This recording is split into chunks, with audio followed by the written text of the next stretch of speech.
shall reflect on the life of St Camillus De Lellis. Hailing from a distinguished family in the Abruzzi in Italy, Camillus lost both his parents at an early age. His education and spiritual development badly neglected, he took up soldiering and gradually lost all his inheritance through gambling.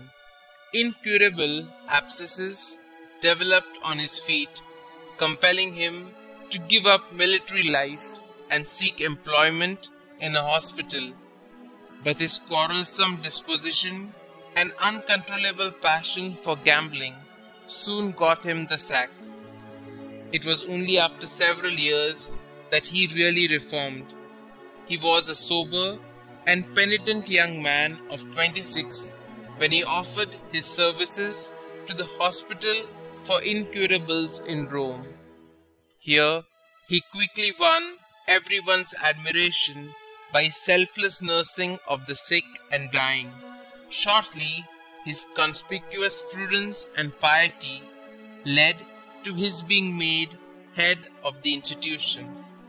At the age of 32, with Saint Philip Neri as his spiritual director, he took up the study of Latin so as to be better able to serve his charges, and 2 years later was ordained priest by the Welsh bishop Thomas Goldwell, then living in Rome, the last survivor of the Old English hierarchy.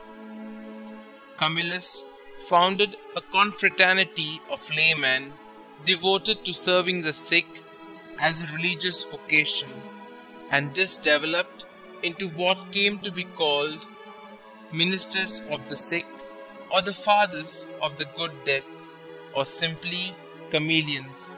Camillus continued to be afflicted by his old infirmity throughout 46 years, and this, with 4 other disabilities, turned his life into one of continued suffering.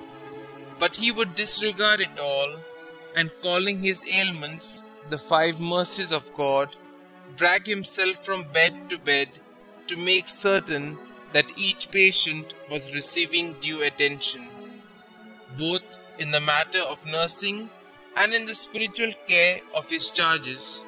He was far ahead of his age. He died on the 14th of July 1614 while invoking the sacred names of Jesus and Mary with touching devotion. Camillus was canonized in 1746. In 1886, Pope Leo XIII declared him and St. John of God joint patrons of all the sick and of their nurses.